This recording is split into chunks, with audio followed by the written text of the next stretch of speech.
तो आप सभी साथियों को बहुत बहुत नमस्कार। आज के इस लेट नाइट सेशन में आपका स्वागत है, अभिनंदन है। आशा करता हूं कि आप सभी जगे होंगे और बेहतरीन तरीके से जगे होंगे, क्योंकि जो जागत है सो पावत है और जो सोवत है वो भी पावत है, लेकिन वो सुबह पावत है, ताज़ा ताज़ा नहीं पावत है। तो यहाँ पर बहुत सारे साथी हमारे जुड़ चुके हैं। वाह, पंजाब ग्रामीण बैंक के राजा, क्या राजेश नंद्रा जी जुड़े हुए हैं। वाह, आपका ऐसे दिख रहा है ना, लंबा नाम है तो पंजाब ग्रामीण बैंक के राजा ऐसे टाइप के दिख रहे हैं। बहुत बढ़िया जी, स्वागत अभिनंदन है जी। बहुत सारे हमारे छत्तीसगढ़ राज्य ग्रामीण बैंक के साथी भी जुड़े हुए हैं और आज का सेशन होगा दक्षिण बिहार ग्रामीण बैंक। तो अभी ये पूरा मेला सा चलेगा, कैसा रहेगा राजेश जी? बढ़िया रहेगा। पूरा ग्रामीण बैंक का मेला चलेगा अभी पूरा महीना जो है हम लोग सेशंस करेंगे। और अभी देखिए, आपको भले ही लगता होगा कि बहुत कठिन है एग्जामिनेशन, लेकिन ये सवाल जो अभी हम साझा कर रहे हैं, जो एक दिन पहले प्रमोशन एग्जाम में आए, 2 दिन पहले प्रमोशन एग्जाम में आए, इस हफ्ते प्रमोशन एग्जाम आए, उनको देखिए कि कैसे सवाल पूछे जा रहे हैं। तो उन सवालों से सीखने की ज़रूरत है और हमें जो है और बेहतर करने की ज़रूरत है, ताकि एक दो सवाल जो गलत हो जाता है वही सवाल जो है हमसे जो है सही हो जाए और इस प्रतिस्पर्धा में हम बने रहें। तो उसके लिए क्या करना होगा? लगातार सीखना होगा। एग्जाम तक थोड़े से हमें समय निकालने होंगे। और ये देखिए, राजेश जी जैसे जगह रहते हैं ना, वैसी जगह रहना पड़ेगा और सवालों को इकट्ठा करते रहना पड़ेगा। तो बहुत सारे साथी जगह रहते हैं। राजू नयन जी जुड़े हैं, राहुल शुक्ला जी, बहुत सारे साथी जुड़े हैं। राजू नयन जी, क्या सवाल था कल आपका? हाँ, मेरी आवाज़ पहुंच रही है? तो आज हम लोग, नमस्कार सर। हाँ जी, नमस्कार नमस्कार। दक्षिण बिहार ग्रामीण बैंक का एकदम बिल्कुल शानदार सेशन होगा। तो राजू नयन जी कल सवाल कर रहे थे, कुछ सवाल था, थोड़ा दोहराइए सवाल, फिर बाकी साथियों को भी क्लियर कर देते हैं। सवाल ये था सर कि हाँ जी। वैसे मैं आपके जो जो भी सेशन अटेंड किया हूँ, तो उसमें हाँ तो दो चीजें बताई गई थी कि पहला जी। ये कि अगर स्मॉल अकाउंट अगर कोई खोलता है तो उसको एड्रेस पते का प्रमाण कितने दिनों में देना होता है। तो 1 साल तक उसका समय होता है, 12 महीने तक। और फिर वो रिक्वेस्ट मोड में 12 महीने के लिए फिर वो एक्सटेंड किया जा सकता है। दूसरा दूसरा ये था सर कि अगर कोई अकाउंट ट्रांसफर होता है तो उसमें उसको अपना एड्रेस प्रूफ सबमिट करने के लिए 6 महीने का समय दिया जाता है। लेकिन पिछले जो है 27 तारीख का सेशन और 26 तारीख के सेशन में दो जो क्लास चले थे उसमें इसी टाइप के दो क्वेश्चन थे, और एक का जो आंसर था वो 3 महीने था और एक का आंसर था वो 15 दिन था। तो यही थोड़ा सा डॉट था सर, तो मैं सोचा कि आपसे क्लियर कर लूं। हाँ, ये बात तो सही है कि जहाँ पर 3 महीना वाला है वो गलत है, 3 महीना वाला गलत है, और जो 2 वीक वाला है वो सही है। लेकिन वो ग्राहक सेवा पॉलिसी के अनुसार है। BCSBI ग्राहक सेवा पॉलिसी के अनुसार अगर कोई खातेदार आपकी शाखा में खाता खोला हुआ है, तो RBI ने क्या किया है कि 2 एड्रेस प्रूफ देने से जो मैंडेटरी नहीं किया है, एक एड्रेस प्रूफ, एक एक डिक्लेरेशन अगर दे दे तो बात बन जाएगी, RBI ने ऐसा कहा है। लेकिन अगर कोई मूव कर जाता है, परमानेंट एड्रेस बदल जाता है उसका, तो फिर उन्होंने कहा है कि उनको जो है एड्रेस प्रूफ देना है। ट्रांसफ़र अगर हो जाता है तो एड्रेस प्रूफ देना है। तो एक बेहतर ग्राहक सेवा के आधार पर वो सवाल है BCSBI के हिसाब से। तो वो 15 दिन मतलब 2 वीक का जो समय दिया गया है वो सही है। अगर ऐसा सवाल पूछा जाए साधारण तरीके से कि अगर एक खातेदार है, अगर अपने खाता को ट्रांसफ़र करना चाहता है, तो कितने दिनों में उनको अपना नए जगह ट्रांसफ़र करने के लिए जो है एड्रेस प्रूफ दिया जा सकता है ग्राहक सेवा के आधार पर, तो वो है 2 वीक में। लेकिन अगर ऐसा सवाल पूछा जाए कि अगर कोई ग्राहक जो है परमानेंटली एड्रेस चेंज करना चाहता है, तो कितने दिनों के अंदर जो है उसको एड्रेस प्रूफ देना होगा, तो वो है 6 मंथ। तो ये बात क्लियर है। और स्मॉल अकाउंट के केस में जो भी डॉक्यूमेंट्स हैं वो 12 महीने के अंदर देते हैं। और अगर 12 महीने के अंदर नहीं दे पाए, तो अगर ये शाखा में आते हैं, और कृष्णा कुमार जी जुड़े हैं, देखिए दक्षिण बिहार से, आज स्वागत करेंगे। चाय पानी की व्यवस्था तो आज कृष्णा कुमार जी की तरफ से ही है ना? आज तो उनका सेशन है, बताइए चाय बनाने चले गए। हाँ, तो शेखर जी के पास आते हैं।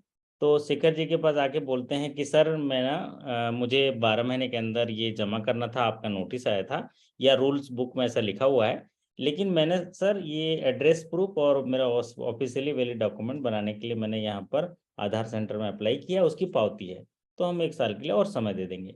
लेकिन परमानेंट मूव कर रहा है एड्रेस, तो 6 महीना, अगर ट्रांसफर के केस में 2 हफ्ता। क्लियर है?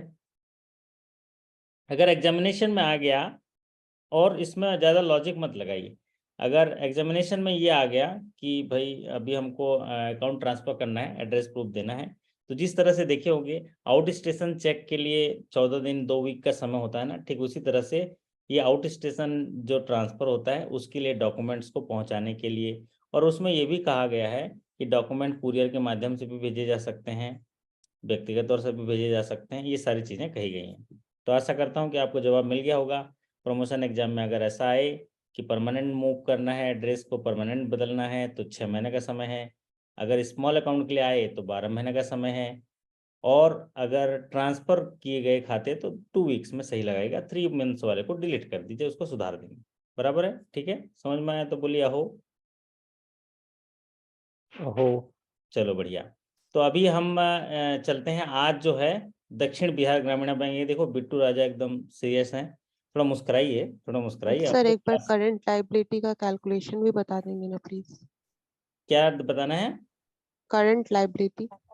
हाँ, अभी करंट लायबिलिटी का कैलकुलेशन बताना है आपको, तो डिटेल सेक्शन है जी ना, सर। आप डिटेल सेक्शन जाके देखिए ना, यानी तो मैं अभी आपको ये सेशन के बाद जो है एक वीडियो लिंक दे दूंगा, उसको पहले समझ लीजिए। आपको करंट लायबिलिटी, करंट एसेट एकदम पानी की तरह clarity, cut clear and carrot के साथ समझ में आ जाएगा। नहीं होगा तो फिर डाउट क्लियरिंग सेशन में मैं ले लूंगा। तो आज का जी सेशन सर। क्योंकि दक्षिण बिहार ग्रामीण बैंक के लिए है, तो हम आज चर्चा करेंगे दक्षिण बिहार ग्रामीण बैंक के, और फिर उसके बाद त्रिपुरा ग्रामीण बैंक है, झारखंड राज्य ग्रामीण बैंक है, छत्तीसगढ़ राज्य ग्रामीण बैंक है। ये तो पंजाब वाले देखो, पंजाब में तो नाराज हो जाएंगे हमारे राजेश जी हैं, पंजाब ग्रामीण बैंक है। तो मैं पूरा तो अकेला ही हूँ। है गाना गाए ना कि जो अपन पूरे देश को एक करते हैं ना, सभी तरह के ग्रामीण बैंक को एक करेंगे और सभी को पढ़ेंगे। National bank of India. हाँ, national rural bank. Bank of India. हम लोग तो यहीं बना ही लिए नेशनल रूरल बैंक, सभी लोगों को एक साथ प्लेटफॉर्म में पढ़ा के, बाकी एक्चुअल में जब बनेगा तो स्वागत करेंगे। फिर उस दिन चाय जो है हमारे ये राजेश जी सबको पिलाएंगे।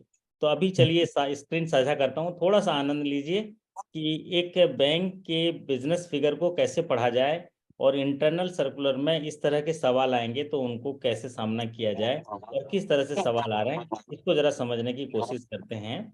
कि अगर मान लीजिए आपके प्रमोशन एग्जाम में अभी ऐसे हुए हैं, प्रमोशन एग्जाम में थोड़े बदलाव किए गए हैं कि जनरल नॉलेज या यूनिवर्सल बैंकिंग नॉलेज पे सवाल थोड़े कम हुए हैं, इंटरनल जो सर्कुलर हैं, इंटरनल पॉलिसीज पे सवाल ज़्यादा बढ़े हैं। इसीलिए हमको बैंक को जानना बहुत ज़रूरी है, और बैंक को जानने के लिए जो पहली कड़ी होती है वो होती है बिजनेस फिगर। तो आइए सीधे लिए चलते हैं बैंक के बिजनेस फिगर। आज बात कर रहे हैं कौन से बैंक का? हाँ जी राजू नैन जी, बैंक का नाम क्या है? DBGB, दक्षिण बिहार ग्रामीण बैंक। दक्षिण बिहार ग्रामीण बैंक। तो थोड़ा आपका उत्साह बना रहे, भले ही आपके बैंक का नहीं है लेकिन उत्साह साथ दीजिए, क्योंकि हमारे साथियों को जो है एक समझने का मौका मिलता है, जानने का मौका मिलता है। चलिए, मैं तो तो हमेशा से साथ रहता हूँ सर। हाँ बहुत बढ़िया, क्योंकि हौसला अफजाई करना बहुत ज़रूरी है, एक चीज़ सीखने मिलता है, एक अंतर्दृष्टि मिलती है, और हमको अपने आप को बेहतर तरीके से जानने का मौका मिलता है। हम लोग बैंक में काम करते हैं, इसलिए एक बिजनेस फिगर को जानना बहुत ज़रूरी होता है। तो आइए आपको लिए चलता हूँ दक्षिण बिहार ग्रामीण बैंक के एक सफ़र में। और ये देखिए, ये बिल्डिंग है दक्षिण बिहार ग्रामीण बैंक का। ये बिल्डिंग कहाँ से ये उठाया है पता नहीं, लेकिन ये बिल्डिंग जो हमारे साथी बताएंगे ये कहाँ का बिल्डिंग है। हाँ जी बिट्टू राजा जी, ये बताइए कौन सा बिल्डिंग पटना है? का है सर। पटना का है? अरे वाह, सर पटना हेड ऑफिस। वाह। तो पटना स्वागत का। है आपका आपके पटना हेड ऑफिस में दक्षिण बिहार ग्रामीण बैंक। तो दक्षिण बिहार ग्रामीण बैंक को जानते हैं आज के इस सेशन में। जब भी बैंक को पढ़ते हैं तो पहला बिजनेस फिगर पढ़ना चाहिए, क्योंकि जिस बैंक के लिए रात दिन हम लोग मेहनत करते हैं उसके फिगर्स क्या है, उसकी उत्पत्ति कैसे हुई थी, उसका स्पॉन्सर बैंक कौन है, कितने डिस्ट्रिक्ट में काम करता है, ये जानना बहुत जरूरी है। तो सबसे पहले दक्षिण बिहार ग्रामीण बैंक जो एक रीजनल रूरल बैंक है, इसकी स्थापना की गई थी 1 जनवरी 2019 को। वाह, बहुत बढ़िया। 1 जनवरी 2019 को इसको जो फाउंडेशन किया गया था, और ये आज है 30 जनवरी 2023। तो ये बिल्कुल 4 साल हो गया, ऐसा मानेंगे, है ना। दक्षिण बिहार ग्रामीण बैंक एक रीजनल रूरल बैंक है जिसकी स्थापना 1 जनवरी 2019 को हुआ था under section 3 of the RRB act 1976। जो भी स्थापना की जाती है, ये सेक्शन भी याद हो जाएगा आपको। Under section 3 of RRB act 1976 के तहत दक्षिण बिहार ग्रामीण बैंक की स्थापना की गई थी 2019 को। और जो सरकार, जिसमें यहाँ पर देखिए 2 आरआरबी को एमलगमेट करके दक्षिण बिहार ग्रामीण बैंक बनाए गए। जो एमलगमेशन का दौर चला उसमें bank was form by amalgamating 2 RRBs, Bihar with Madhya Bihar, RRBs of Bihar with Madhya Bihar Gramin bank and Bihar Gramin bank. 2 bank थे, मध्य बिहार ग्रामीण बैंक और बिहार ग्रामीण बैंक को मिलाकर 21/12/2018 के नोटिफिकेशन में मिनिस्ट्री ऑफ फाइनेंस, जो गवर्नमेंट ऑफ इंडिया के हैं, मिनिस्ट्री ऑफ फाइनेंस ने, उन्होंने इन दोनों को मर्ज कर दिया और 1 जनवरी 2019 को दक्षिण बिहार ग्रामीण बैंक की उत्पत्ति हुई। तो ये जो दोनों जो है ना, आजकल लोग रहता है ना, एक में गुलाब लगा दो, एक में कुछ लगा दो, क्या बोलते हैं, है राजू नैन जी, है ना। उस तरीके से 2 बैंकों को मर्ज करके एक बैंक की उत्पत्ति की और इनका नाम रखा गया दक्षिण बिहार ग्रामीण बैंक। और इसका स्पॉन्सर बैंक है पंजाब नेशनल बैंक। तो ये देखिए, कलर से भी जान लेते हैं कई बार तो ये कौन सा बैंक स्पॉन्सर होगा। तो दक्षिण बिहार ग्रामीण बैंक का स्पॉन्सर बैंक है पंजाब नेशनल बैंक।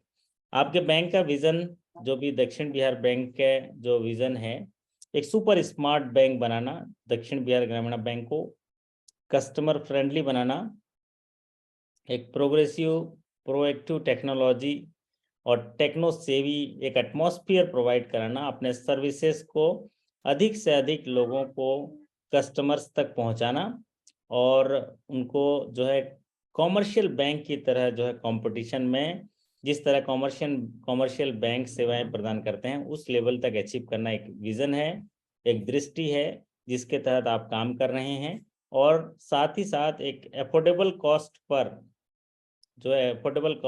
जो है ग्राहकों को बैंकिंग सेवाएं प्रदान करना आपका एक विजन है, एक मिशन है। और इस मिशन के काम जो कर रहे हैं, इसमें आपके financial product door step banking के तहत सभी जो लोग हैं, सभी आपके जो ग्राहक हैं, वहाँ पर खास करके वुमेन कैटेगरी में जो है एम्पावरमेंट को ध्यान देखते हुए आपके ग्रामीण एरिया में एक लीडिंग बैंक स्थापित करना, पूरे बिहार में एक कमांडेबल लीडिंग बैंक की स्थापना करना और उसकी तरह की आगे बढ़ना, ये आपका मिशन है, विजन है। So to be a leading bank in the commanding area of Bihar with all the financial product at the door step, जितने भी जरूरतमंद फाइनेंशियल प्रोडक्ट की जरूरत है वहाँ पर door step, catering to all strata of people in the pyramid with a paramount importance on empowering the women. आप लोग जो वुमेन एम्पावरमेंट पे काम करते हैं, जो भी नाबार्ड के दिशा निर्देशों पे भी काम करते हैं, तो सबसे महत्वपूर्ण बात, अभी तक की जितनी बातें थी उनमें से प्रमोशन एग्जाम के दृष्टिकोण से कोई बात महत्वपूर्ण नहीं थी, जानने के हिसाब से महत्वपूर्ण थी, लेकिन यहाँ पर एक बात महत्वपूर्ण है। पहला सवाल भी बन सकता है कि दक्षिण बिहार ग्रामीण बैंक जो है कितने डिस्ट्रिक्ट में अपनी सेवाएं प्रदान करता है। तो दक्षिण बिहार ग्रामीण बैंक बिहार के विभिन्न रूरल एरिया में 20 डिस्ट्रिक्ट्स, खास करके साउथर्न बिहार में, इसीलिए नाम भी ऐसी पड़ा है दक्षिण बिहार ग्रामीण बैंक। तो दक्षिण बिहार ग्रामीण बैंक जो है 20 डिस्ट्रिक्ट में अपनी सेवाएं प्रदान करता है। तो ये महत्वपूर्ण है, आपको याद रखना होगा। पहला सवाल ऐसे ही आ जाता है कि दक्षिण बिहार ग्रामीण बैंक कितने जिले में सेवाएं प्रदान करता है। 20 जिलों में 1078 शाखाओं के माध्यम से सेवाएं विस्तारित कर रहा है दक्षिण बिहार ग्रामीण बैंक। तो the bank has got 1078 branches with its present in 20 districts of Bihar.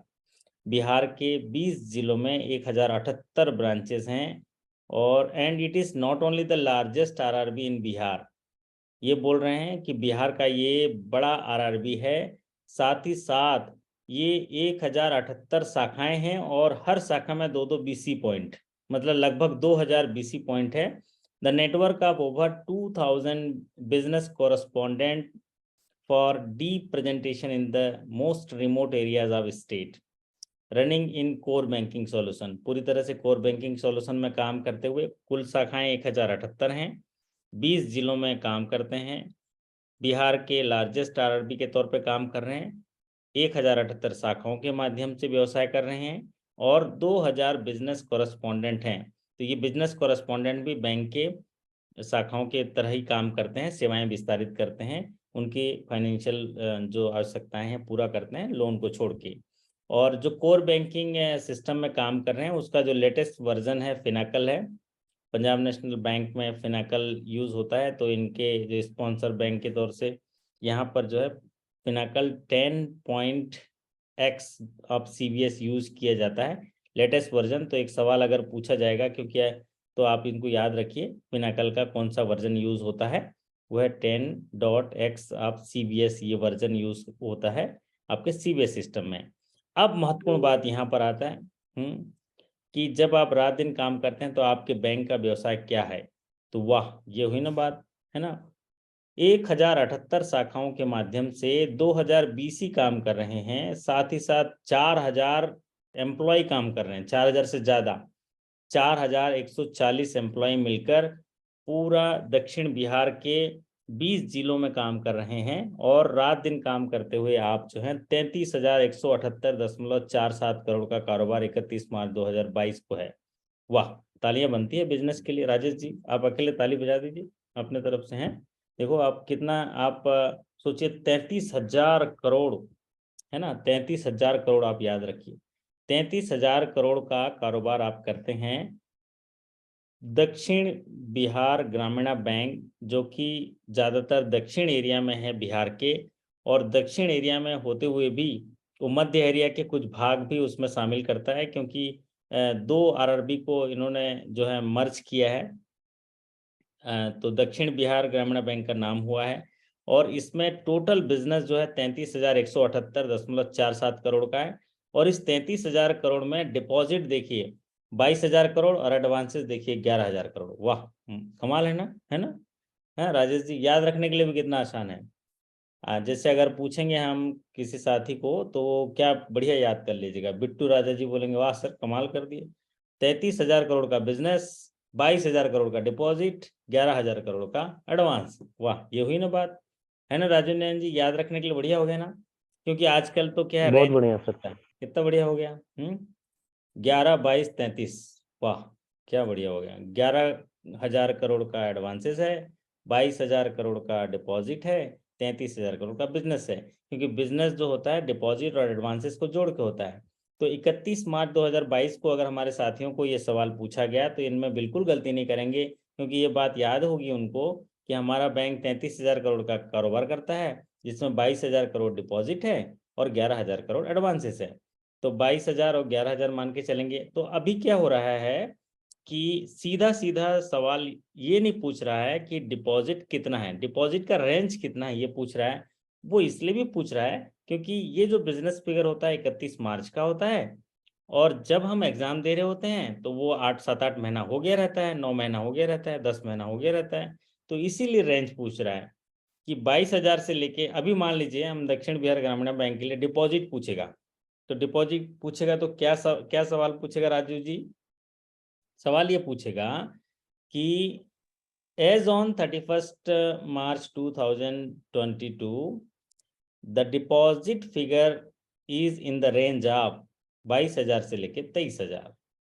Advances का पूछेगा तो एडवांसेस का रेंज क्या है, बिजनेस फिगर एडवांसेस फिगर का रेंज क्या है, 10,000 से 11,000। टोटल बिजनेस का 33,000 से 33,500, 33,400, 34,000 ऐसे पूछेगा। तो ये आप ध्यान रखिए, आपका तो कितना आसान है। टोटल बिजनेस है 33,000 करोड़, टोटल डिपॉजिट है 22,000 करोड़ और आपका ग्रॉस एडवांसेस है आपका 11,000 करोड़। ये तो बहुत ही आसान है। 22,000 करोड़ लोगों ने जमा दिया, 11,000 करोड़ आपने लोन दे दिया, टोटल बिजनेस हो गया 33,000 करोड़। तो अगर इसमें CD रेशियो देखेंगे तो 50% CD रेशियो हो गया आपका। CD रेशियो देखिए कितना आएगा, 48.5 59%। CD रेशियो एक ऐसा रेशियो है क्योंकि बैंक का मूलभूत दो काम है, पब्लिक से जमा लेना, है ना राजेश जी, पब्लिक से जमा लेना और उसको पब्लिक को, जरूरतमंद लोगों को लोन के रूप में देना। तो देखिए हमारे दक्षिण बिहार ग्रामीण बैंक के साथी कितने होनहार हैं, जिनके पास सरप्लस पैसा है उनका खाता खोल के उनसे डिपॉजिट ले लिए 22,000 करोड़, फिर उनको लोन दे दिए जरूरतमंद लोगों को 11,000 करोड़। तो CD रेशियो हो गया यहाँ पर 48.59। इसको कैसा माना जाएगा? हाँ जी राजू नैन जी, इसको कैसा माना जाएगा? इसको जब 50% का CD रेशियो, इसको कैसा माना जाएगा? इसको एवरेज माना जाएगा सर, लेकिन अगर 60% होता तो इसको बहुत अच्छा माना जाता सर। अच्छा माना जाता 60% अगर ये होता, क्योंकि हमारा मूलभूत काम यही है बैंकों का कि भाई जहां पर सरप्लस पैसा है उसको बैंकिंग इंडस्ट्री में लाना है, और जहां पर जरूरतमंद लोग हैं, योग्य लोगों को, अच्छे लोगों को हमारे बैंक के नीति नियमानुसार उनको लोन देना है। ये हमारा बैंक का काम है। उसके लिए आपको विवेक बुद्धि इकट्ठा करने के लिए सीखना होता है कि किस व्यक्ति को लोन देना है, कौन योग्य है कौन अयोग्य है। उसके लिए सड़क बनाई गई है 4 लेन रोड, बिल्कुल हेलमेट पहन के, पूरा ड्राइविंग लाइसेंस आपको मिला हुआ है, आप सही तरीके से जो है आप जाके इसको फाइनेंस करना है। तो यहाँ पर CD रेशियो 48.59%। अब बात करते हैं यहाँ पर कासा परसेंटेज। वाह, कासा परसेंटेज तो कितना बढ़िया है, कासा परसेंटेज, है ना? कासा परसेंटेज, वाह बिट्टू राजा जी, नाश्ता कराना पड़ेगा सबको, पोहा जलेबी खिलाना पड़ेगा आपको। देखिए एनपीए थोड़ा ज्यादा हो गया सर। अब अभी NPA में मत जाइए, हम तो जो अच्छा है उसकी बात करेंगे। और एग्जाम में भी आप देखिए, आप यही है, यही सीखने के लिए स्क्रीन पर आना है। जो खराब है उस पर सवाल नहीं पूछते हैं, जो अच्छा है उस पर सवाल पूछते हैं। अपने स्ट्रेंथ पर काम करिए और जो खराब है उसको ठीक करिए। समझ में आया तो ताली बजा दीजिए। क्या बोल रहे हैं? जो अच्छा है उसको भरोसा करिए और जो खराब है उसको ठीक कर लीजिए, यही बात कही गई है ना? और इसके लिए मेहनत करिए, है ना? अभी देखिए रात को जग जग के हम पढ़ रहे हैं ना, क्यों पढ़ रहे हैं? ताकि हम में जो कमी है उसको ग्रहण कर पाएं, प्रमोशन एग्जाम में उसको हल कर पाएं और सफलता मिल जाए, ताकि हमारे जीवन में भी उजाला हो, घर परिवार में भी उजाला हो। तो कासा परसेंटेज देखो आपका बहुत अच्छा है, 67.83%। मतलब ये सवाल पूछे जाने की संभावनाएं हैं। एग्जामिनेशन पॉइंट ऑफ व्यू से भी वो सवाल जो अच्छे होते हैं आपके बैंक के लिए, वो सवाल पूछे जाते हैं। तो कासा परसेंटेज ऑफ दक्षिण Bihar Gramin bank as on 31 March 2022 67.83%। इसको कैसा माना जाएगा राजू जी? कौन सी श्रेणी में आता है? आप बार बार हर बैंक का देखते हैं इसलिए मैं आपसे पूछता हूँ। ये बहुत बढ़िया माना जाएगा सर, सुपर। इसको उत्कृष्ट श्रेणी का माना जाएगा, बहुत ही जबरदस्त माना जाएगा। मैं तो कहूंगा ये देखो, ये इन लोग ना, ये नाव में भी तैर के जाके सबको ना कासा मोबिलाइज कर लेते होंगे, ऐसा मुझे लगता है। तो बहुत अच्छा सभी साथी बधाई के पात्र हैं जिन्होंने ये नाव, देखो ये नाव में देखिए, यहाँ पर बिट्टू राजा ये नाव में बैठे हैं और एकदम दूरबीन लेके ग्राहक खोज के कासा डिपॉजिट मोबिलाइज कर ले रहे हैं। तो कासा डिपॉजिट इनका मेहनत दिखाता है। कासा डिपॉजिट इनके पास बहुत जबरदस्त है। 100 रुपये अगर जमा ला रहे हैं तो उसमें से 70 रुपया कासा में रख ले रहे हो यार, और क्या चाहिए? चलिए अब बात करते हैं, ये जो आप कह रहे थे पहले स्क्रीन पर आ गए, ये एनपीए लेवल तो बाप रे, नहीं पढ़े तो अच्छा है। नहीं पढ़े तो ग्रॉस एनपीए परसेंटेज कितना है? आप पढ़ो तो राजू नयन जी, हैं? हम पढ़ेंगे तो नजर लग जाएगी। आप पढ़ो कितना है? ग्रॉस इन 5,578 करोड़ सर। और परसेंटेज वाइज? 5,578 percentage sir 54.63%।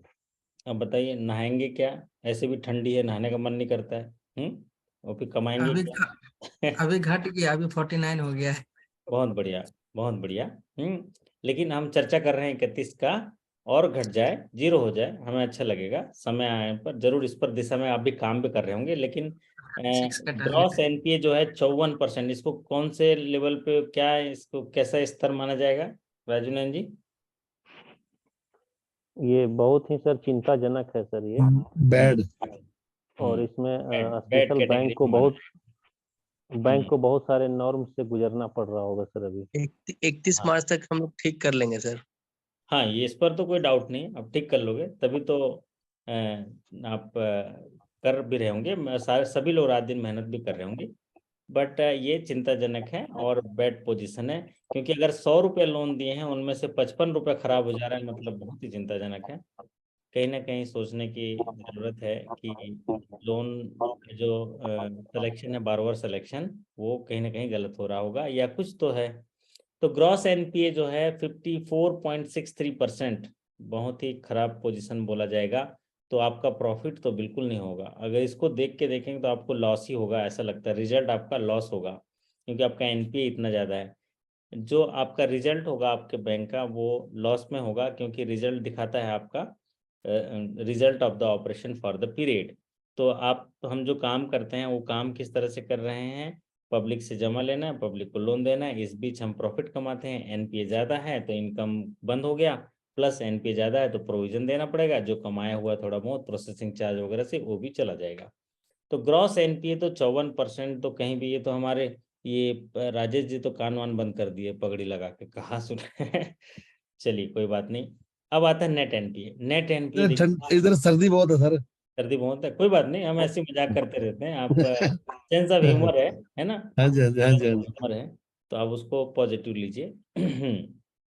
तो हम बात कर रहे हैं नेट एनपीए की। नेट एनपीए क्या होता है? जब भी ग्रॉस एनपीए होता है तो उनमें से प्रोविजन, जो प्रोविजन करते हैं, प्रोविजन को माइनस करने के बाद नेट एनपीए। तो सोचिए कि हमारा ग्रॉस एनपीए 5,500, हमारा लोन कितना था बैंक का? 11,000 करोड़।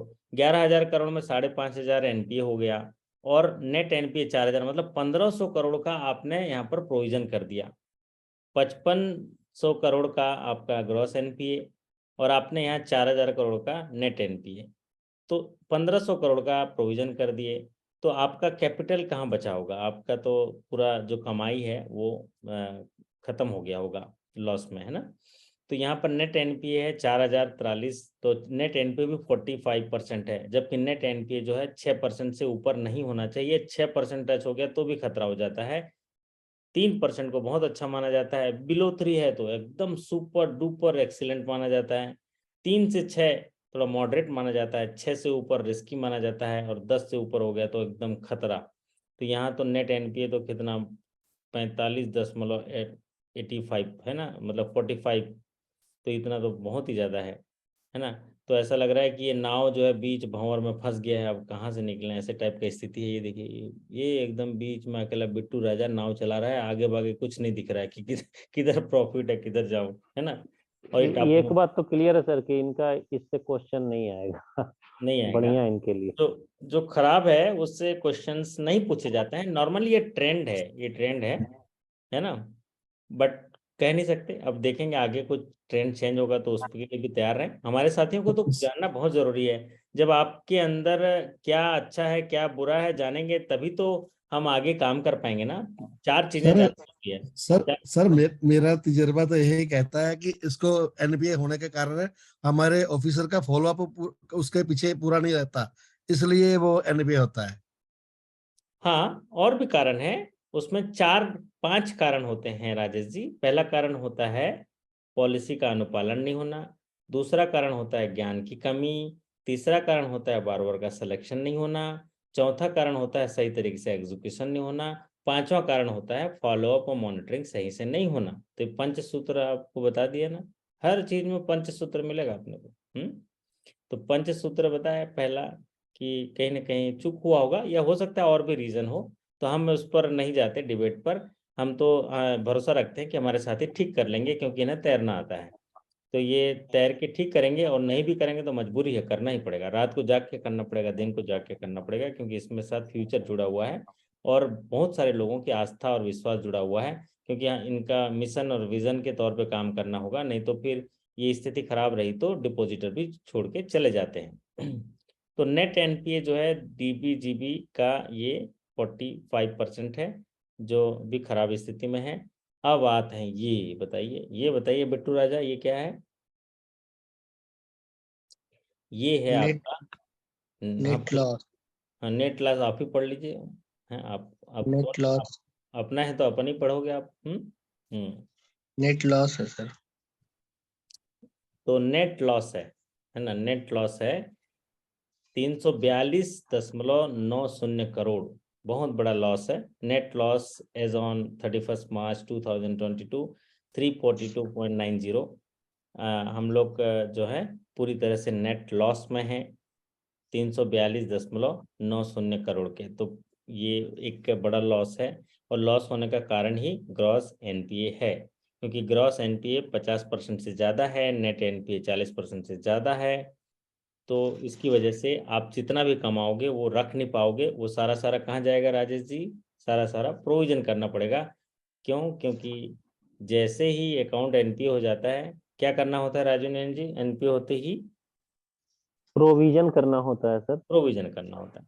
स्टैंडर्ड अकाउंट अगर कोई है तो उसमें नॉर्मली 40 पैसा प्रोविजन करना है, मतलब 1 लाख का लोन है तो उसमें 40 रुपये करना है। और अगर वो एनपीए हो गया तो एनपीए हो जाने के बाद सिक्योर्ड अनसिक्योर्ड आता है ना? अनसिक्योर्ड है तो 25%, सिक्योर्ड है तो 15%, फिर उसके बाद डाउटफुल में चला जाता है कई बार सीधे, क्योंकि अगर उसकी सिक्योरिटी 50% से कम हो गई तो सीधे डाउटफुल में चला जाएगा। 10% से कम चली गई तो सीधे लॉस में चला जाएगा। और लॉस में कोई अकाउंट चला गया तो कितना प्रोविजन करना पड़ेगा राजू नैन जी? लॉस में कोई खाता चला गया तो 100%। 100% सर। 100%। और क्या है, ग्रामीण बैंक में ज़्यादातर क्या है, विदाउट सिक्योरिटी लोन होता है, और गवर्नमेंट की गारंटी वगैरह नहीं है, छोटे छोटे लोन होते हैं, विदाउट सिक्योरिटी है। तो वो एनपीए होने पर क्या होता है, 10% से कम सिक्योरिटी हो जाता है तो सीधे लॉस कैटेगरी में चला जाता है। अगर आप नहीं करेंगे तो आपका ऑडिटर आके उसको लॉस कैटेगरी में चला जाता है प्रोविजन में। इसकी वजह से ये हमको इतना प्रोविजन करना पड़ता है। तो नेट लॉस है, जो कि नहीं याद है तो अच्छा है, अगला प्रॉफिट आ जाए। अब आते हैं, देखते हैं पर ब्रांच बिजनेस। 1000 ब्रांच हैं, 1078 ब्रांच हैं, 2000 से ज़्यादा बीसी पॉइंट हैं, और 4140 जो है स्टाफ हैं। तो 1000 ब्रांच मिलके 33,000 करोड़ का बिजनेस करते हैं। तो यहाँ पर बिजनेस पर ब्रांच जो है 30.76 करोड़ है, 30.76, मतलब लगभग 31,000 करोड़ का बिजनेस कर रहे हैं एक ब्रांच, क्योंकि लगभग 1100 ब्रांच है, क्योंकि 1078 ब्रांच है। तो 30.76 करोड़ बिजनेस तो बड़ा अच्छा कर रहे हैं भाई। एक ब्रांच 30 करोड़, मतलब अच्छा ही माना जाएगा, है ना? तो बिजनेस तो बढ़िया कर रहे हैं। और एक ब्रांच में देखिए लगभग 4 स्टाफ भी हैं यहाँ पर, एवरेज देखेंगे तो 1078 शाखाएं हैं और 4140 ब्रांच है ना? तो राजेश जी बिजनेस तो अच्छा तगड़ा कर रहे हैं ना। 31 करोड़ का बिजनेस एक ब्रांच कर रहा है, मतलब मानना पड़ेगा ना, ग्रामीण एरिया में। प्रोविजन ज्यादा पाली ना इन्होंने, हाँ जी। प्रोविजन ज्यादा पाली हुई है, लॉस तो उधर हो गया। तो 31 करोड़ का बिजनेस कर रहे हैं, मतलब अच्छा बिजनेस कर रहे हैं। लेकिन अगर ये थोड़ा सधी हुई बिजनेस हो जाती, प्रॉफिट बढ़ जाता, एनपीए कम हो जाता तो बहुत अच्छा होता। बिजनेस पर स्टाफ देखेंगे तो 8 करोड़ का बिजनेस कर रहे हैं। हाँ जी बिट्टू राजा, बताओ। अभी तो चाय पर चली थी, अब तो खाना खिलाना पड़ेगा सबको। 8 करोड़ का बिजनेस करते हो भैया अपने आप को? हम कम मत। जी सर। 8.10 करोड़ का कारोबार कम होता है? लगभग 10 करोड़। आप घर में बोलना कि मैं 10 करोड़ का कारोबार करता हूँ। मैं अकेला दक्षिण बिहार का एक बड़ा सेनापति हूँ, और मैं 10 करोड़ का कारोबार करता हूँ, मतलब 8 करोड़ का कारोबार करता हूँ। ये बहुत बड़ी बात है, क्योंकि आपकी ब्रांच में ना 4 लोग होंगे। कितने लोग होते हैं बिट्टू राजा? 4 लोग सर। 4 लोग होते हैं। तो 4 लोग होते हैं, एक ब्रांच 30 करोड़ का कारोबार कर रहा है, 31-32 करोड़ का कारोबार कर रहा है, तो एक स्टाफ तो 8 करोड़ का करेगा ही करेगा, है ना? तो जी सर। आपके देखिए ब्रांच भी 1078 हैं, एम्प्लॉय भी 4140 हैं, 20 डिस्ट्रिक्ट में आप काम कर रहे हैं, और आपका डिपॉजिट है 22,000 करोड़, एडवांसेस है 11,000 करोड़, टोटल बिजनेस है 33,000 करोड़, और बीसी आपके लगभग 2,000 हैं। तो ये बिजनेस फिगर आपका पर ब्रांच 30.76 करोड़ है, और पर एम्प्लॉय 8.10 करोड़ है। अब बात करते हैं आपका, ये देखिए आपने जो पौधा लगाया था 1 जनवरी 2019 को, ये थोड़ा बड़ा हो गया है ना? मोटा हो गया है, मोटा हो गया क्योंकि बिजनेस थोड़ा बड़ा हो गया है। तो उसकी डालियां हैं ये देखिए। तो नंबर ऑफ ब्रांचेस 1078 है, नंबर ऑफ डिस्ट्रिक्ट जो है 20 है, नंबर ऑफ स्टाफ जो है 4140 है, जो सुबह जाते हैं टिफिन लेके एक एक डाली में बैठ जाते हैं और एकदम रिकवरी में लग जाते हैं। तो ये टोटल जो है आपके एक स्ट्रक्चर है। इसमें से भी सवाल पूछते हैं, ज़्यादातर ये सवाल पूछता है कि नंबर ऑफ डिस्ट्रिक्ट कवर्ड जो है, ये सर्विसेज कितने डिस्ट्रिक्ट्स में आप एक्सटेंड करते हैं, ये पूछता है। 20 नंबर ऑफ ब्रांचेस, एक आध प्रमोशन एग्जाम में 2 साल में अगर देखेंगे तो एक किसी में पूछा है नंबर ऑफ ब्रांचेस।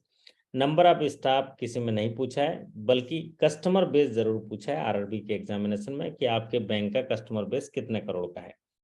और डिस्ट्रिक्ट तो फ्रिक्वेंटली पूछा है कि आपकी आरआरबी जो है कौन कौन से कितने डिस्ट्रिक्ट्स में सेवाएं विस्तारित करते हैं। अब बात करते हैं CRAR capital to risk weighted asset ratio. ये राजेश नंदा जी बताएंगे जरा। राजेश नंदा जी, ये कितना होना चाहिए एक बैंक का आरबीआई की गाइडलाइन के हिसाब से? CRAR capital to risk weighted asset ratio, capital कितना होना चाहिए? मतलब जैसे हम बोलते हैं ना, आप कुछ काम करो तो आपके पास पूंजी होना चाहिए, कुछ कैपिटल होना चाहिए। क्यों? क्योंकि आप रिस्क ले रहे हो, तो रिस्क लेने के लिए मिनिमम कैपिटल कितना होना चाहिए आपके पास? मिनिमम कैपिटल मेरा ख्याल 4.25 होना चाहिए। कितना? 4.25 ना हो शायद। 4.25 होना चाहिए। कितना होना चाहिए राजू नयन जी बेसल गाइडलाइन के हिसाब से? बेसल 3 के अनुसार सर 11.50 हमारे होना चाहिए शेखर सर। जी बता रहे हैं। शेखर जी बताइए जरा, शेखर जी कितना होना चाहिए? 11.50% सर। 11.50%। ओके, और उसमें जो है आपका कंज्यूमर पावर होना चाहिए 2.5%। 2 पॉइंट मतलब 9% कैपिटल होना चाहिए, 9%। और 2.50% कैपिटल कंजर्वेटिव बफर होना चाहिए।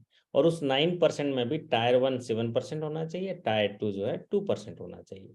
तो टोटल आपका होना चाहिए 9% कैपिटल होना चाहिए, 2.50% जो है कैपिटल कंजर्वेटिव बफर होना चाहिए।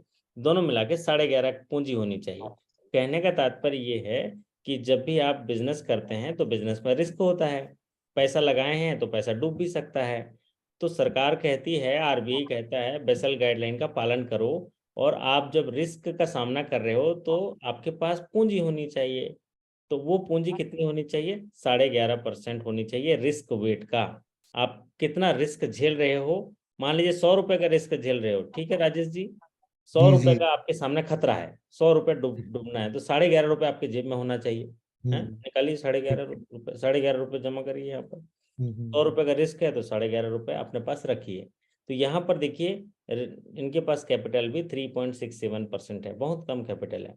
क्या होता है, हर काम जो हम करते हैं रिस्क में, बताओ रिस्क में क्यों? क्योंकि हम पब्लिक से पैसा लाते हैं, अपने पास रखते हैं, तो पब्लिक किसी भी समय उसको मांग सकता है, क्योंकि आप तो कासा डिपॉजिट में रखे हो, बिना मांगे ले जाएगा, निकाल के ले जाएगा। लेकिन उसी पैसे को हम दूसरे पब्लिक को लोन के रूप में देते हैं, तो जब देते हैं तो उनमें रिस्क होता है। और हर चीज में रिस्क है, हर चीज में रिस्क है। जो पैसा दूसरों को दिए रिस्क है, जैसे रिटेल लोन दिए हैं आपका 75% का रिस्क है, पर्सनल लोन दिए 100% का रिस्क है, स्टाफ लोन दिए हैं 20% का रिस्क है। अगर हाउसिंग लोन है स्टाफ को, तो अगर स्टाफ लोन दिए हैं विदाउट कोलेटरल है तो 75% का रिस्क है। तो इस तरह से सारे रिस्क को जोड़ के हमारे पास 11.50 कैपिटल होना चाहिए। यहाँ पर वो नहीं है, कम है, जो खराब स्थिति पर है। और अब बात करते हैं इनका कैपिटल। कैपिटल ये देखिए, कैपिटल जो है, कैपिटल का बंटवारा 3 होता है। ये 3 खंबे देख रहे हैं ना राजेश जी, 3 खंबे। ये 3 खंबे, एक सेंट्रल गवर्नमेंट का है बड़ा खंबा, उसके बाद स्पॉन्सर बैंक का है थोड़ा छोटा खंबा, और एक छोटा खंबा है स्टेट गवर्नमेंट का। तो 3 खंबे हैं, तीनों का जो है ये कैपिटल है। कैपिटल है 1053 करोड़। 1053 करोड़ का ये कैपिटल है, 0.68। और अगर रिजर्व सरप्लस की बात करें तो माइनस में है, क्योंकि रिजर्व सरप्लस क्या होता है, प्रॉफिट होता है तो रिजर्व में जाता है, लॉस होगा तो माइनस हो जाता है। तो ये पूंजी है जिसमें 50% सेंट्रल गवर्नमेंट का होता है, और स्टेट गवर्नमेंट का 15% होता है, और स्पॉन्सर बैंक का 35% होता है। तो कैपिटल पूछा जाता है, वैसे ज़्यादातर बैंकों में देखा है कि बैंक का कैपिटल कितना है, तो 1053 करोड़ है। प्रॉफिट पूछा जाता है, क्योंकि प्रॉफिट हुआ नहीं है इसमें तो पूछे जाने की संभावना नहीं है, प्रॉफिट पूछा जाता है। दूसरा जो है डिपॉजिट पूछा जाता है, टोटल बिजनेस पूछा जाता है, सीआरएआर पूछा जाता है, प्रोविजन कवरेज रेशियो पूछा जाता है, कैपिटल पूछा जाता है, और सीडी रेशियो भी पूछा जाता है। और जो है बाकी यहाँ पर तो जो कुछ नेगेटिव है उनको पूछे जाने की संभावना कम होती है। तो ये दक्षिण बिहार का एक परिचय है। इसके बाद और बहुत सारे सर्कुलर हम पढ़ेंगे। वैसे जैसा कि हमने एक टाइम टेबल बनाया है कि हर दिन एक जो होगा रिकॉल क्वेश्चन का सेशन होगा, एक जो है मल्टीपल क्वेश्चन का सेशन होगा, और एक जो होगा इंटरनल बैंकिंग का होगा।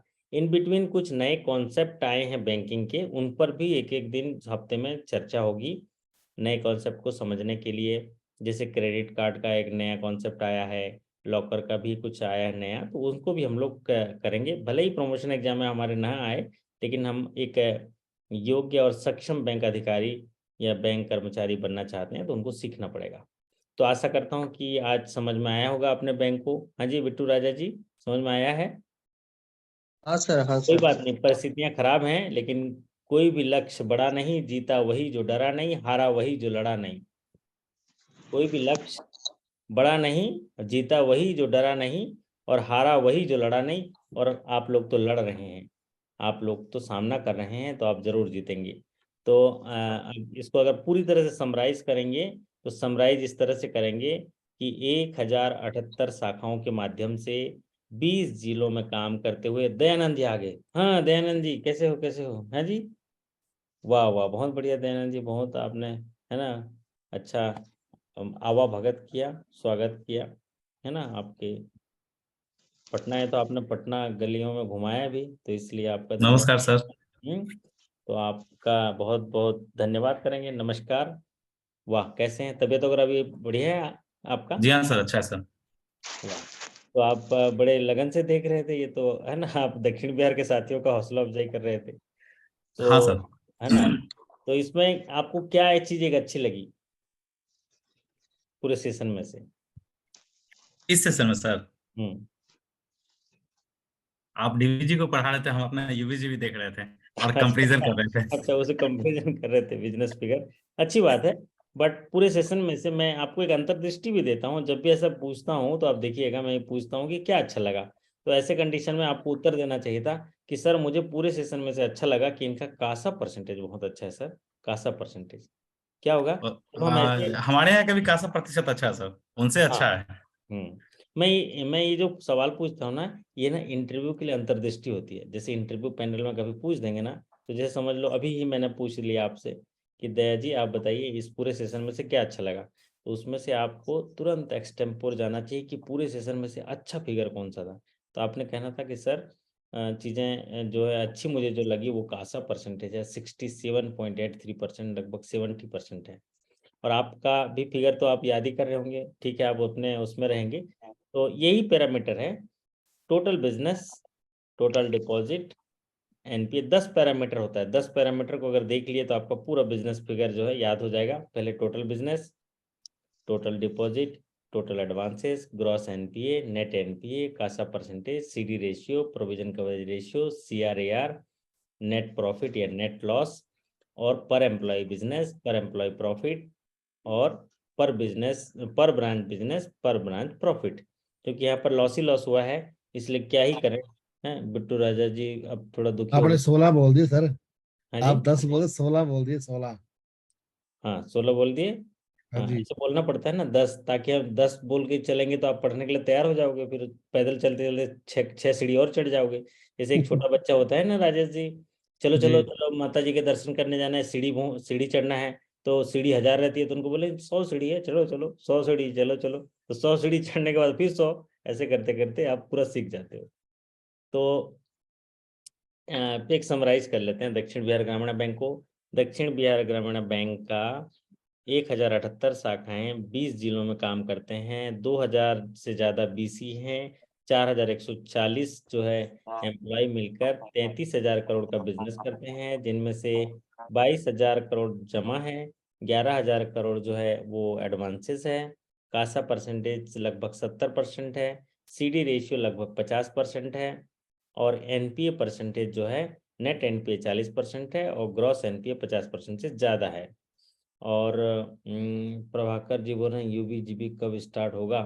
हाँ, ये दयानंद बोल रहे हैं यूबीजीबी, हाँ होगा होगा वो, हाँ, जरूर होगा। चलिए, तो बहुत सारे साथियों का एक यूबीजीबी का बैच कंप्लीट हो चुका है, फिर हम लोग धीरे धीरे और दूसरा बैच स्टार्ट करेंगे, थोड़ा नेक्स्ट वीक से स्टार्ट करेंगे यूबीजीबी का फिर से, और जो जो चीज़ हुए हैं उसको रिवीजन भी करेंगे। फिर छत्तीसगढ़ ग्रामीण बैंक भी है, जेआरजीबी भी है, हम लोग हर दिन एक एक सेशन रखेंगे, ठीक रहेगा। टाइम थोड़ा आगे पीछे होगा, लेट नाइट भी हो सकता है, आप लोग तैयार रहिए। तो बोलिए हम तैयार हैं, बोलिए। तैयार हैं। वाह, ये हुई ना बात, है राजेश जी तो जगाते तैयार है। रहेंगे। बहुत हम तैयार है, तैयार रेडी है सर। सर। सर क्योंकि हमने देखो आप आज अपना हिम्मत नहीं छोड़ी, आप आएंगे आएंगे आप आगे। हाँ, ये हुई तो बात है। तो ऐसी डेली सेशन में बहुत सारी चीजें हैं बताने के लिए, लेकिन हम लोग हैं ऐसे व्यवसायिक जीवन में है ना कि संभव नहीं हो पाता है। क्योंकि मैंने दिन भर पढ़ा के भी देख लिया है, ये दयानंद हमारा गवाही है ना, गवाही देगा। दिन भर पढ़ाने के बाद भी हमारी एनर्जी तो बरकरार रहती है ना, ये पूछ लो जो साथ में है, तो एनर्जी पूरी बरकरार रहती है। लेकिन बैंकिंग एक ऐसा व्यवसायिक जीवन है जिसमें पूरा 10 से लेके 7 तक पढ़ने के बावजूद भी कुछ ना कुछ बाकी रह जाता है ना दयानंद? समुंदर है सर, समुंदर खत्म ही नहीं सही होता बात। है। और मुझे अच्छा इसलिए लगता है कि मुझे जब भी बैंकिंग का कॉन्सेप्ट पढ़ाता हूँ या बैंकिंग पढ़ाता हूँ, मुझे बड़ा अच्छा लगता है। क्यों? क्योंकि ये हमारे अंतरात्मा से जुड़ा हुआ है और हमारे घर परिवार से जुड़ा हुआ है। एक अलग सा एक आत्मसम्मान होता है कि हम बैंकिंग को जब जान लेते हैं और उसको सेवाएं विस्तारित करते हैं, तो एक फंडामेंटल जो आधारभूत कॉन्सेप्ट है वो क्लियर होता है। चाहे वो माइनर अकाउंट के बारे में हो, जॉइंट अकाउंट के बारे में हो, एक एक चीज सीखने वाली है, अच्छी लगती है। और फिजिकल सामने सामने जैसे अभी भी हैं तो डाउट क्लियरिंग सेशन है, तो मुझे तो लगता है रात भर पढ़ा दूं, फिर पढ़ा दूं। लेकिन पढ़ाता ही हूँ मैं, 365 दिन पढ़ाता ही हूँ जो साथी जुड़े हुए हैं। ठीक है, तो राजू नयन जी भी पढ़ रहे हैं, बहुत बढ़िया है ना। राजू नयन जी, बस क्या प्रोग्रेस है? बढ़िया है सर, सब आपका आप मार्गदर्शन देखिए, मिल रहा है सर। आप बिल्कुल उत्साहित रहिएगा हमेशा। आप बहुत ना, आपका ना आप बोलिएगा सर पूरे सवाल मेरे हो गए। कल देखे ना कैनरा बैंक का, उन लोग स्केल 4 का सवाल करके आ गए हैं? जो भी है उत्साह देखिए। सवाल अभी जो अब कल कराऊंगा स्केल 2 to 3 का सवाल देखिएगा, स्केल 2 to 3 का सवाल भी आप करेंगे नेशनलाइज्ड बैंक का। मतलब आपकी तैयारी भले ही आपको लग रही होगी कुछ ना कुछ कम है, लेकिन मैं जानता हूं क्योंकि मैं बहुत सारे लोगों को से मिलता हूं, आपकी तैयारी बहुत अच्छी है, बहुत अच्छी है। आप क्या होता है जब सीखने लग जाते हैं, सीखते हैं, तो आपको ऐसा लगता है कि हाँ मैं थोड़ा कम सीखा हूँ, कम सीखा हूँ। लेकिन चूंकि आप क्या है मॉक टेस्ट करते होंगे, कठिन से कठिन मॉक टेस्ट करते होंगे, तो उसमें कुछ क्वेश्चन गलत हो जाते होंगे, तो आपकी आकांक्षाएं बढ़ जाती होंगी कि अभी और सीखना बाकी है। लेकिन आप पूरे रिकॉल क्वेश्चन देख लीजिए। जैसे कि मैं अभी आज क्लरिकल टू ऑफिसर का है, ये सवाल कैसे थे बताइए तो राजेंद्र जी, एक आध गलत होगा आपका, पंजाब नेशनल बैंक का है वो, बढ़िया था सर, सवाल ठीक था। है ना, बढ़िया था। लेकिन उसमें भी कुछ लोग हार जाते हैं, कैसे? उतने भी रहेगा फिर भी पास होंगे उतने ही जितना एलिजिबिलिटी है, उससे कम पास होंगे। कारण क्या है? वैसे ही सवालों को उत्कृष्ट तरीके से सुनिश्चित करना है कि हमारा गलत ना होने पाए, गलत ना होने पाए। जैसे कल कैनरा बैंक का परसों एग्जामिनेशन हुआ था, जिन्होंने रिविजिट किया, रिविजिट करने में जितने भी साथियों ने रिविजिट कर गया, मतलब एक बार टिक लगाने के बाद अगर फिर दोबारा गए, तो उन्होंने 10%, जैसे 10 क्वेश्चन को विजिट करने गए तो वहां पर से 10%, मतलब 3-3 क्वेश्चन जो है वो गलत करके आ गए। 3 क्वेश्चन, कोई 4 क्वेश्चन गलत करके आ गए, पहले सही दिया था। तो रिविजिट में क्या द्वंद्व चलता है, द्वंद्व चलता है, और द्वंद्व जो है वो गलत कर देता है, कहीं ना कहीं आपके विश्वास को कम कर देता है। जो पक्का है पक्का है। आंखों से मंजिल को पहचान लिया और सफलता को अपना मान लिया, फिर आसान किया कठिन किया, बस ठान लिया सो ठान लिया। तो ठान लिया तो हो गया। क्यों Dayanand ji, RTGS yes sir. करते हैं ना, बढ़िया, एक बार चेक कर लेते हैं, सही है, सब सही है, सब सही है, ओके, और जाने दो कहाँ। कितने बार ऐसे गलती सही हुआ बात है? है। कितने बार गलती हुआ है अभी तक? शायद ही एक आध बार गलती हुआ है, हाँ? या आपका ऑफिसर जो है इस बार रिजेक्ट किया गया, सर अकाउंट नंबर गलत हुआ होगा, तो बहुत कम बार होता है, एक आध बार, नील माना जाए उसको, नगण्य। एक बार, एक बार। एक बार। और बैंकिंग से जुड़े हुए कभी भी ना ऐसे गलत भी हो जाए तो उसके लिए भी उपाय है, सारी चीजें, उसको चार्जबैक रेस करने के लिए ऑप्शन है, पढ़ेंगे। तो चलिए आपसे विदा लेते हैं। ये हमारे प्रभाकर जी भी हैं और बिमल जी भी हैं। बिमल जी, यस सर। शुरुआत हो गई आपकी दक्षिण बिहार की, तो फटाफट फटाफट, अभी अगला क्रेडिट पॉलिसी भी है। ये राजू नंदन जी, आपकी कौन सी पॉलिसी बची है? हमारी तो सर बिजनेस हुई है sir, customer redressal grievances policy हुई है सर, हमारी एचआर पॉलिसी बची हुई है। तो आप उसके एचआर बाद पॉलिसी कर सर देंगे अभी, है ना? जी एचआर पॉलिसी कर देंगे। तो एचआर पॉलिसी ज्यादातर ग्रामीण बैंकों का लगभग समान सा होता है। और एक आपका क्रेडिट पॉलिसी कर देंगे। क्रेडिट पॉलिसी से काफी 4-5 सवाल आते हैं, तो क्रेडिट पॉलिसी कर देंगे, ठीक है? मेरे पास सर पॉलिसी एक मेरा सर कुछ एक छूट क्वेश्चन गया है। है। हाँ दयानंद जी बोलिए। सर ये कारपेट एरिया जो आप प्रायोरिटी सेक्टर में पढ़ाए थे, हम्म एलआईजी और ईडब्ल्यूएस, इसके बारे में एक बार बता दीजिए सर, क्योंकि आज क्वेश्चन आया था उसमें थोड़ा कंफ्यूजन था। आप पढ़ाए थे, जहां तक हमें याद है कि वो आप पढ़ाए थे 60 स्क्वायर मीटर, स्क्वायर फीट, नहीं और नहीं, 160 स्क्वायर स्क्वायर फीट और स्क्वायर 200 मीटर है, स्क्वायर वो फीट। स्क्वायर मीटर है। मैं बता दे रहा हूँ, हाँ आप मिलान कर लीजिएगा। मैं बता दे रहा हूँ कि ईडब्ल्यूएस के लिए 30 स्क्वायर मीटर, अच्छा 30 30। 30 square metre EWS economic weaker section. LIG के लिए 60 स्क्वायर मीटर, है ना, लोअर इनकम ग्रुप। और MIG 1 के लिए 160 स्क्वायर मीटर और MIG 2 के लिए 200 स्क्वायर मीटर। ये बीच में रिवाइज हुआ एक्चुअल में। पहले ना MIG के लिए अलग क्राइटेरिया था, बाद में लोगों ने सुधार किया। बाकी LIG और EWS के लिए हमेशा हो रहा। क्या लिखाने में कुछ, लिखने में गड़बड़ी हो गया होगा कुछ। क्या लिखा था हो आपने सकता है Dayanand ji? 60 square metre. 60 square metre LIG। और अगर हम इसको देखेंगे तो बेनिफिट देने के लिए हिसाब से अब मान लीजिए 30 स्क्वायर मीटर को, स्क्वायर मीटर जो होता है ना, उसको अगर फीट में निकालेंगे तो वो होगा एक स्क्वायर मीटर में सर 32 स्क्वायर फीट होता है सर, हाँ 30 से 32 32 स्क्वायर फीट। है ना? तो एक ये सौ पच्चीस 1.25। यस यस, हाँ वैसी होगा। और अगर मान लीजिए जैसे ये 30 स्क्वायर मीटर जो होगा वो लगभग ना 322 स्क्वायर फीट होगा। 322-23 स्क्वायर फीट होगा। मतलब एक कमरा जो होता है कितना, 100 स्क्वायर मीटर में 100 स्क्वायर फीट में एक कमरा बन जाता हाँ है। 10 10 बाई 10 का होता है, तो 100 स्क्वायर मीटर हो गया। 100 स्क्वायर फीट में। तो इसलिए जो इकोनॉमिक वीकर सेक्शन के लिए ऐसा बोला गया कि 320 स्क्वायर फीट में घर बन जाए। और 60 है तो लगभग 600, है ना? जी जी, और बिल्कुल ठीक। 160 है तो फिर आप उसको भी गुणा कर लो उसमें, तो इतने में आज ये है दिया। चलिए एक सवाल PMAY में पूछ ले रहा है सभी में, अभी पिछले एग्जामिनेशन में भी पूछा था, इसीलिए हम लोग प्रैक्टिस करने के लिए एक आध सवाल डाल देते हैं। बाकी तो उसमें से कोई भी पूछेगा तो आप लोग बना लेंगे, ठीक है? 30 तो 60 120 200 है ना सर? हाँ 30 60 30 60 120 200। याद कर लीजिए, 4 कैटेगरी हैं।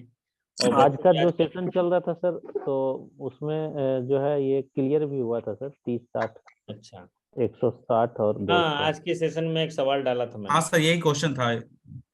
कुछ लोग 60 कंफ्यूज स्क्वायर हो फुट रहे वाला। थे।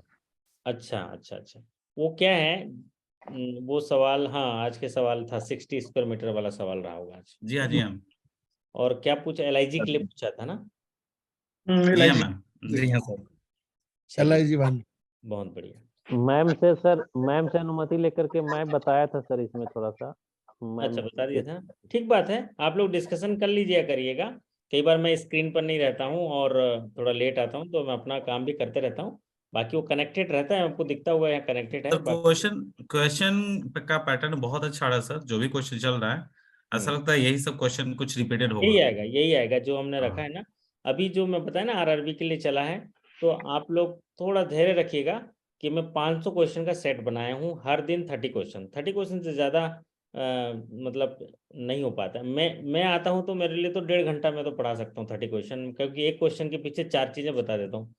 बट वो साथी लोग को इसलिए रखा हूँ कि आप लोग एक्सरसाइज कर लेंगे, है ना? बाकी वहाँ पर एक्सप्लेनेशन नहीं भी होगा तो भी आप लोग जो है उसमें डिस्कस करके कर लीजिएगा आखिरी में, है ना? सर जो पेपर में जो क्वेश्चन आता है वो एक क्वेश्चन आधे नंबर का होता है। हाँ RRB में वो आधे नंबर का होता है। जैसे RRB में 60 क्वेश्चन होगा तो 30 नंबर, 40 क्वेश्चन होगा तो 20 नंबर। लेकिन नेशनलाइज बैंकों में 1 नंबर होता है।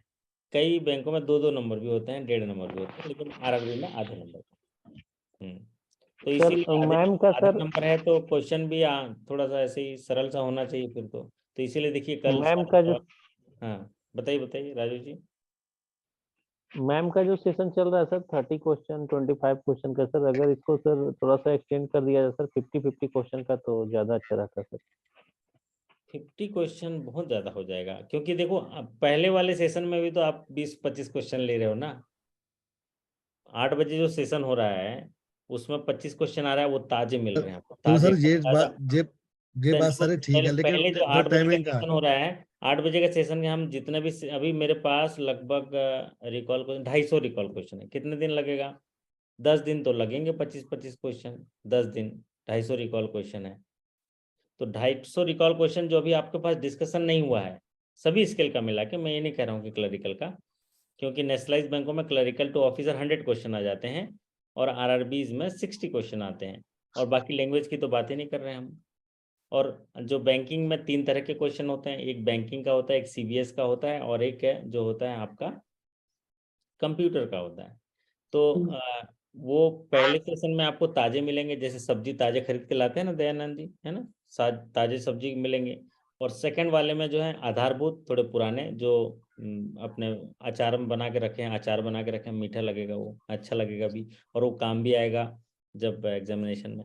और फिर मैं आ जाऊँगा आपसे बात करने, आपको जगाने के लिए आ जाऊँगा, मैं बात करके करते आपका हौसला बढ़ा दूंगा, फिर आपको जो है आप सफल हो जाएंगे। और लेकिन एक बात याद रखिएगा, आप जरूर सफल होंगे और बेहतर तरीके से सफल होंगे, क्योंकि जीवन जो है बड़ा अद्भुत है।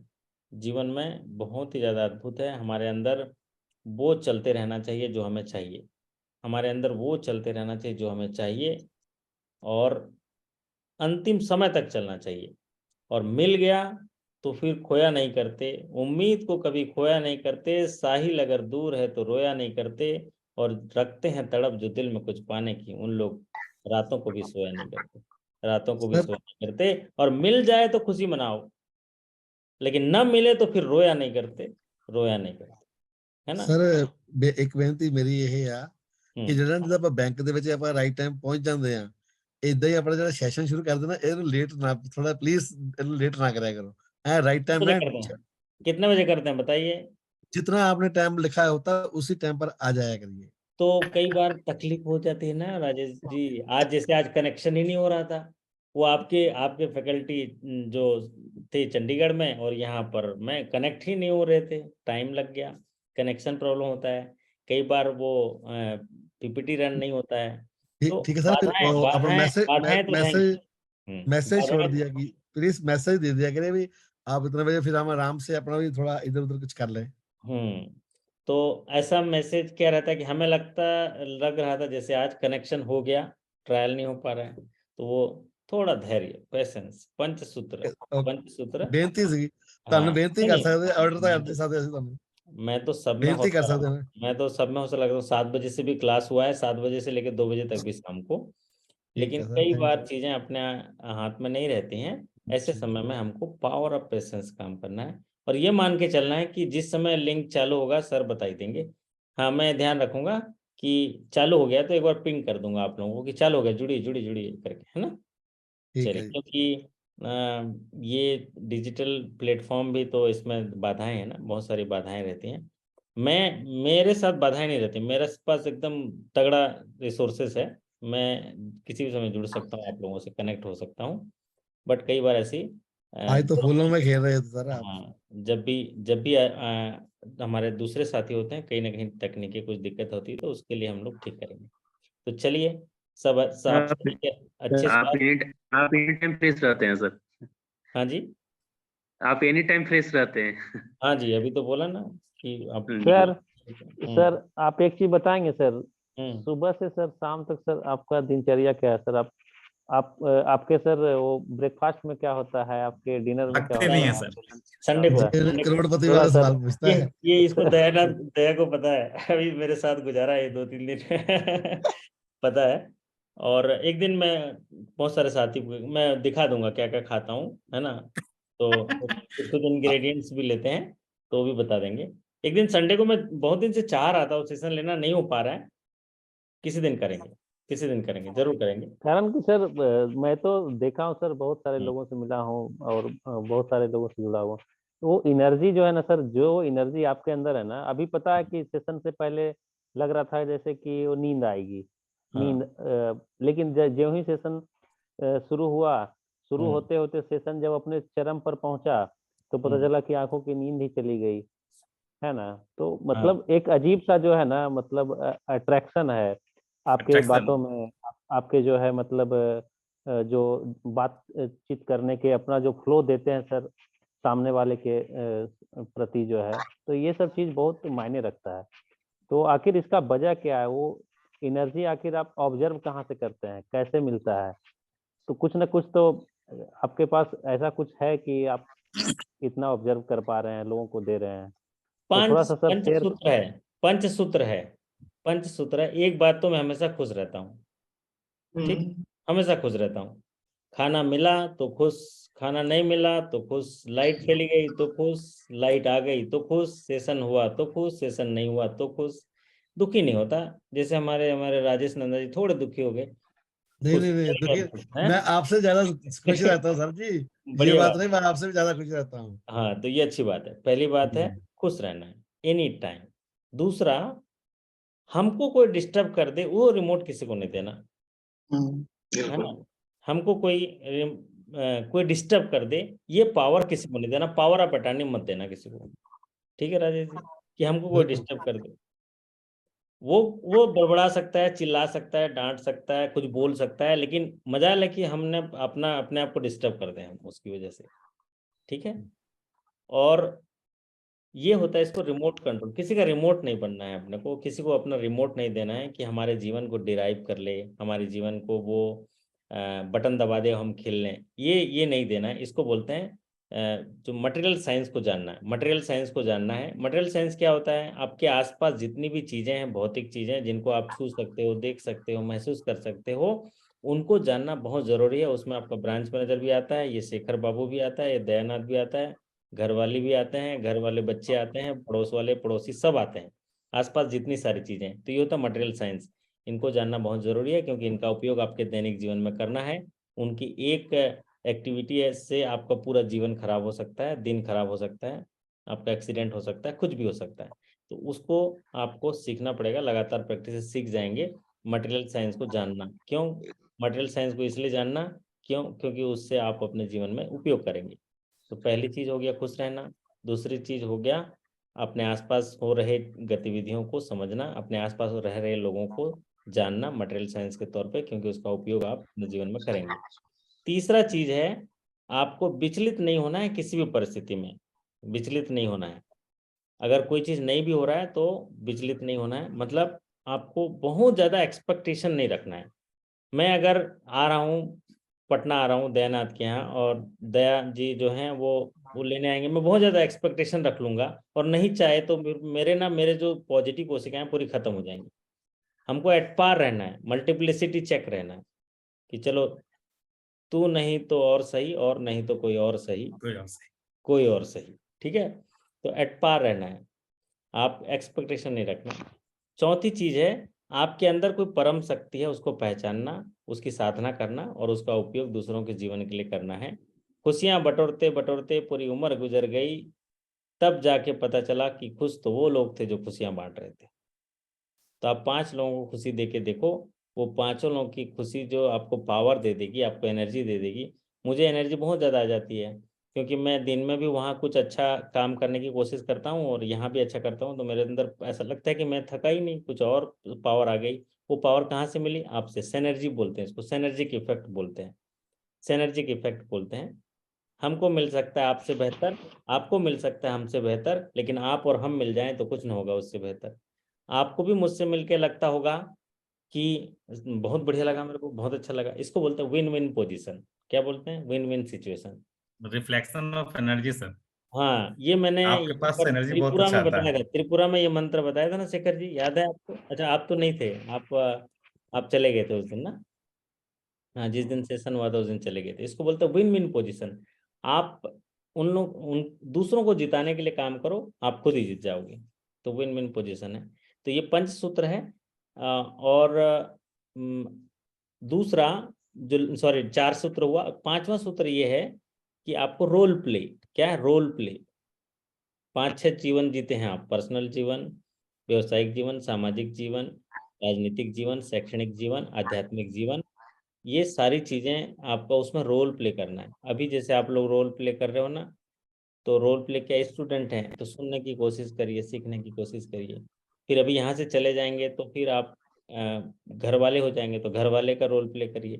इसको बोलते हैं रोल प्ले।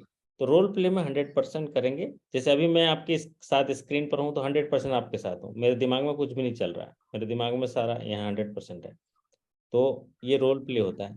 तो ये पंचसूत्र का इस्तेमाल करेंगे और इसके साथ थोड़ा अपने आप के लिए भी समय निकालना है। पहला खुश रहना है, दूसरा अपने आप को डिस्टर्ब करने का अधिकार किसी को नहीं देना है, तीसरा पावर ऑफ पेशेंस, विचलित नहीं होना है, चौथा अपने अंतरात्मा की शक्ति को पहचानना है, उसका उपयोग दूसरों के लिए करना है, और पांचवा, क्या बोला पांचवा मैंने, जो 5 रोल प्ले, पांचवा रोल प्ले, इसको लिख लो तो अच्छा है राजू नैन जी, है ना, आप कागज में लिख। पहला हमेशा खुश रहना है, दूसरा हमें किसी का रिमोट कंट्रोल हमें डिस्टर्ब कर दे कोई ऐसा रिमोट, किसी बटन किसी को नहीं देना है, तीसरा पावर ऑफ पेशेंस, हमारे अंदर पेशेंस होना चाहिए, विचलित नहीं होना चाहिए, और चौथा जो है अपने अंदर की कोई शक्ति को पहचानना है, उस पर साधना करना है, उसका उपयोग दूसरों को मदद करने में करना है, और छठवां जो है रोल प्ले करना। रोल प्ले जैसे कई जगह आप कुछ और बने होते हैं, जैसे अभी हमारे राजेश जी हैं हाँ बैंक जी, मैं में। बताता हूँ उसका उदाहरण मैं देता हूँ सर। जैसे सर रामलीला में स्टेज पर एक आदमी राम का भी रोल करता है, वही आदमी रावण का भी रोल करता है, लेकिन बंदा वही होता है। हाँ, तो जब जब वो हनुमान का रोल करेगा तो जय श्री राम करेगा, और जब रावण का रोल करेगा तो "ए, लगत तलवार निकालो, है ना, इसको मारो काटो", ऐसा बोलेगा। ये पर्सन रोल, वही होता है। हाँ, तो ये रोल प्ले है। तो हमको रोल प्ले करना है, नहीं आता है तो सीखना है। जैसे जैसे मैं ये दयानंद को बताया था ना, हस्बैंड बने हो ना तो रोल प्ले करो, गाना गाओ, गाना गाओ, उनके पीछे पीछे तारीफ करो आप, रोल प्ले करो। आज तो आपने भी बहुत अच्छा गाना गाया, मैंने देखा टेलीग्राम पर आपका। ऐसा हाँ, गाना गाना पड़ता है, हमें नहीं आता था, हम सीख लिए। बहुत बढ़िया गाया हम्म आपका। तो वो भी हिंदी दिवस में, मतलब वो भी बहुत अच्छा लगा। मैं अपने बैंक वालों को दिखाया था, आपका बहुत अच्छा लगा सभी को। हाँ, तो वो सीखना होता है। सीखिए, बड़ा अद्भुत जीवन है अभी। जीवन जो है, बोलते हैं ना, हर दिन मिलता है, सुबह उठते ही नया जीवन मिलेगा, और आप लोग जरूर अच्छा जीवन जिएंगे क्योंकि आप हमारे साथ हैं, और नहीं है तो हम अच्छा बना देंगे। ठीक है, तो चलिए आपसे इजाजत लेते हैं। कल अभी ये सारे सेशंस में अपलोड कर दूंगा, या तो आप सुबह देख लीजिएगा, और एक मॉक टेस्ट दे रहा हूँ, आप लोग उस मॉक टेस्ट को कर लीजिएगा। ठीक है, तो आपके बेहतर कार्य निष्पादन, बेहतर स्वास्थ्य, शानदार सफलता की कामना करते हुए आपसे विदा लेते हैं। फिर मुलाकात करेंगे कल। थोड़ा सेशन जल्दी करने के लिए, जैसा कि आप लोगों ने जो सुझाव दिया है उसको पूरा करने की कोशिश करेंगे।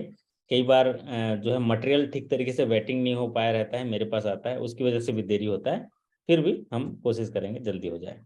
चलिए, बिट्टू राजा लाइट बंद कर रहे हैं, उनकी अनुमति से विदा लेते हैं। Thank you so much, good night. Good night sir. Good night sir. Take care.